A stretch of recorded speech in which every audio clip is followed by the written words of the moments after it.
Vi som är här på St. Pauli kyrkogård idag är från Romskt informations- och kunskapscenter, en verksamhet inom Malmö stad. Romer i Europa har under långa tider utsatts för diskriminering, förföljelse, förakt, slaveri, förintelsen. I bästa fall har de levt i skuggan av fördomar, myter och stereotyper. De har lärt sig att samhället kan plötsligt genomgå radikala förändringar och att de kan få skulden för dessa förändringar. De har lärt sig att ta en dag i taget och leva försiktigt. Romer har ständigt anklagats för att vara den inre fienden, födda kriminella, smutsiga spioner och också används av olika makthavare i syftet att avleda folkets missnöje från verkliga problem som de själva är ansvariga för genom att förena folket i hatet mot de andra, romer. Att som romer i flera hundra år var tvungen att byta sitt namn och sitt efternamn för att försöka skonas från allt från förtryck till pogrom är för många svårt att relatera till. Romer har ofta exotifierats och framställts som ett problem i Europa. Men romer är en mycket heterogen grupp.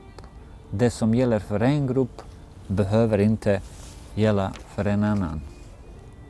Romer har delats in i fack och grupper efter språk och dialekter, efter bruk och seder, för att sedan analyseras och tolkas i pseudovetenskapliga termer. Många romer lever i Östeuropa, i de slumområdena, bosättningar som saknar namn eller bär namn som Sista budet, Antingen man vill eller ej, Ingenmansland, Bangladesh, Kambodja. De romska olika livsformerna har ingenting med deras natur att göra, utan med de livsvillkoren de lever under. Romer själva har inga patriotiska hjältar. De har inga myter om förlorat paradis. Etnonationalism råder det brist på. De har inga uråldriga ruiner och det är ytterst få synliga gravplatser som är romska gravplatser i Europa.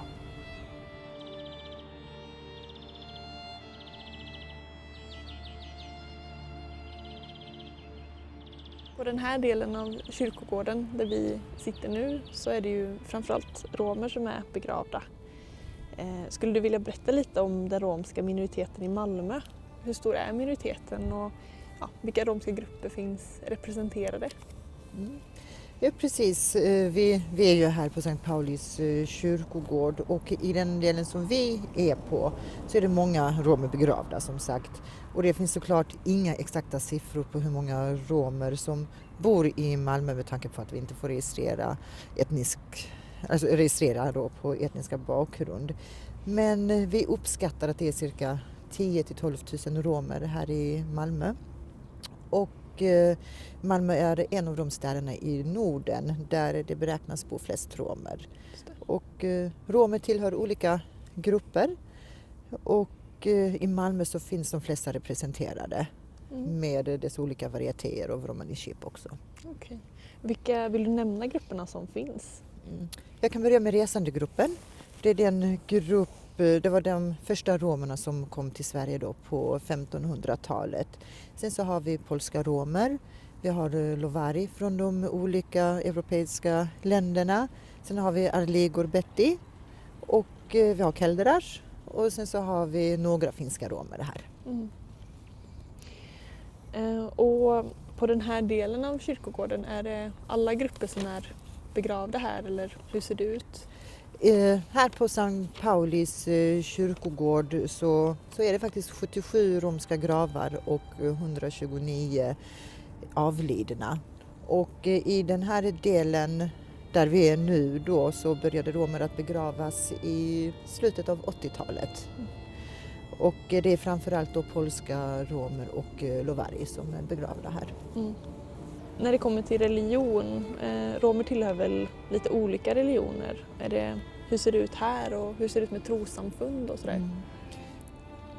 Nej, romer tillhör inte samma religion, det är så olika. Romer generellt tillhör olika religioner och det kan vara både kristendom, det kan vara islam och även andra. Det som är begravda här, de flesta är då kristna från olika trossamfund och det är då katoliker, pingstvänner, Jehovas vittnen.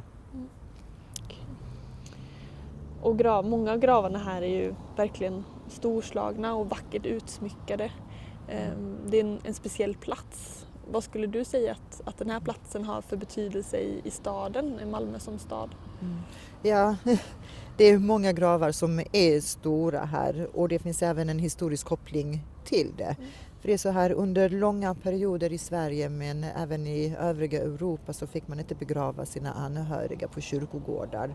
Så det finns inga gamla begravningsplatser eller någonstans där man kan minnas sina avlidna eller de som har gått bort då.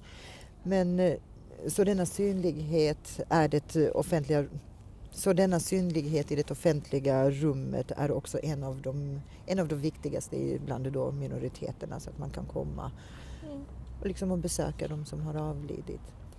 Så jag skulle säga att kyrkogården och särskilt den här delen av kyrkogården, den är välkänd i Malmö och den får många besökare, både då romer och icke-romer. Och den har blivit en känd malmöitisk plats för både Malmöbor och andra som besöker vår stad.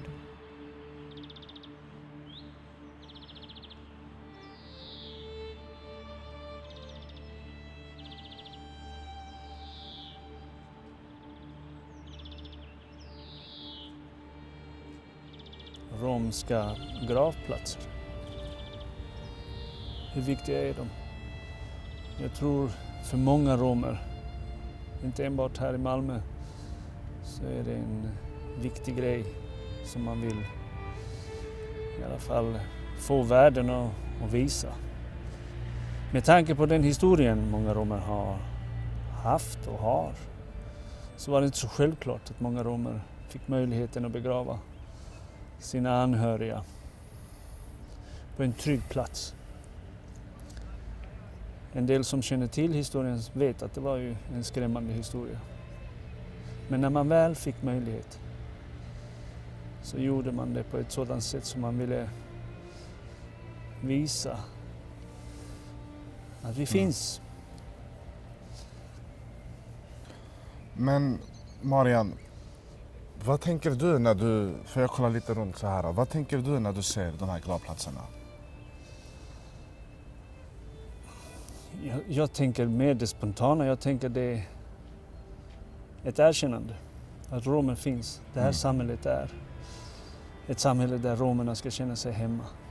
Att många romer fick inte möjligheten att begrava sina anhöriga. Nu när man väl har fått det så är det viktigt att göra det på ett respektfullt och traditionsmässigt sätt som gör att man har ett erkännande i det här man vill ta del av i det gemensamma. Många gånger säger vem samhälle är detta? Och på så vis så vill romerna också vara en del av det här gemensamma samhället. De är väldigt stolta, märker man. Absolut. På sättet de hedrar. Vikten av ens släktingar som har gått bort är oerhört viktigt. Man har stor respekt för de döda, om man nu säger så. Och väljer att ha vissa traditioner kring begravningssätt. Och varför man har de här, vissa säger fantastiska gravstenar. Det är stora släkten som respekterar detta och samlas kring den här frågan. Och jag minns det var en äldre man som sa till mig: må det vara så att jag inte hade ett hem när jag levde, men åtminstone så ska jag ha det när jag dör. Det är nästan bitterljuvt. Ja, tragiskt men en viss förståelse. Jo, absolut. Absolut. Och här i Malmö på Sankt Pauli kyrkogård, där är en markering att det syns ju. Många romer har ju valt att begrava sina anhöriga här och även på andra kyrkogårdar i Malmö. Som är en viktig signal för den romska gruppen. Att man är trygg här, man har satt fäste. Det här är ett hem. Jo, Det är inte så att man kommer flytta, förhoppningsvis inte. Men det är de signaler man vill ge, att det här är lika mycket vårt som alla andras. Och då är det också en slags markering. Ja, absolut. Jag förstår, och jag håller faktiskt med. Nu när jag säger det från det perspektivet. Ja. Och här ligger det ju från flera grupper av romer som är viktigt att visa också. Det är inte enbart från Lovara som är en viss antal av dessa som ligger här är Lovara. Det finns polska romer, det finns av andra romer också.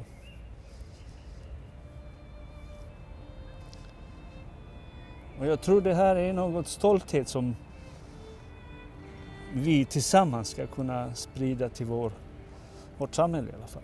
Det här samhället vi lever i. För vi är en del utav det också. Ja, vi får hoppas det. Att gemene man ser oss det också.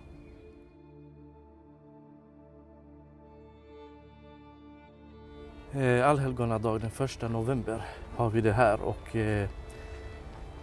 på andra kyrkogårdar också. Men då samlas man som en hel dag här exempelvis. Och man tar med sig lite tilltugg och dricka för att man är här flera timmar ju. Och så om någon kommer och tänder ljus till min mamma eller var hälsa så bjuder jag på tilltugg och dricka. Och likaså så när jag promenerar runt till andra personer som har sina avlidna här så bjuder de också mig.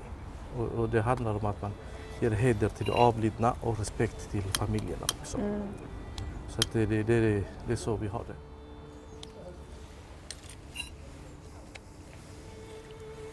Hej Robert! Hej Olga! Hur är det? Jo, det är bra. Jag är här hos mamma. Hon fyller år idag, tänder lite ljus. Fint! Så att, hon fyller år den 15 april som idag. Och hur ser det ut kring själva begravningen? Finns det några särskilda traditioner eller seder skulle du säga som man har vid sådana tillfällen? Ja, alltså när personen avlider ju, så vakar man i 3 dagar. Normaltvis på 3:e dagen ska personen begravas ju. Och när man kommer till vakan eller till begravningen då så hälsar man inte fysiskt på varandra och så vidare utan man har ögonkontakt. Eller så säger man odelto mensa, vilket betyder Gud vare med er. Och man ska inte komma hit i glada färger, starka färger. Det är inte det är orespekt mot familjerna och den avlidne personen. Så att man känner till de reglerna och detta har vi haft ju i flera 100 år, våra äldre som har gjort det. Och vi fortsätter med det än idag. Du berättade också om att ni ibland gör någonting med mynt. Hur var det med det? Ja, det gör man. Alltså, när man har ju begravningen så brukar man sätta lite mynt i kistan. Och det sätter man för att den personen är på väg någonstans. Så den personen ska ha pengar med sig om det behövs. Alltså, så.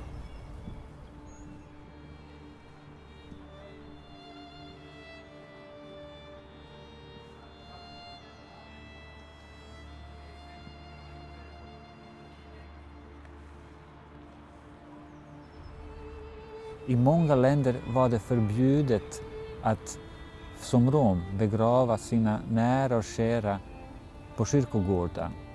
Det var tillåtet att begrava dem strax utanför kyrkogården tillsammans som de som begått självmord eller med de som då ansågs som mindre värda.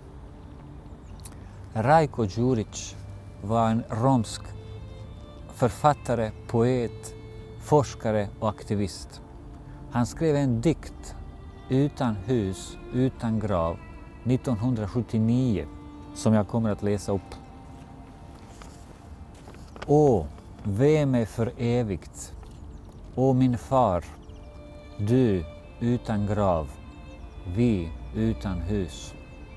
Förda omkring av vinden, föraktade av världen. Var ska vi gå? Hur länge? Åh min kära mor, på vilken sten ska jag stå? Varifrån ska jag ropa efter dig? Himlen är stängd för oss. Jorden är tom, utan liv. Så känns det. Hur länge? Vem närmare, vem längre bort genom väglös tillvaro? Den romska människorättsaktivisten Manus Romanov sammanfattade det romska livet på ett träffsäkert sätt genom att yttra följande. Begrav mig stående. Hela mitt liv har jag legat på knä. Romer har funnits i Malmö länge. De finns i Malmö och de kommer att finnas i Malmö.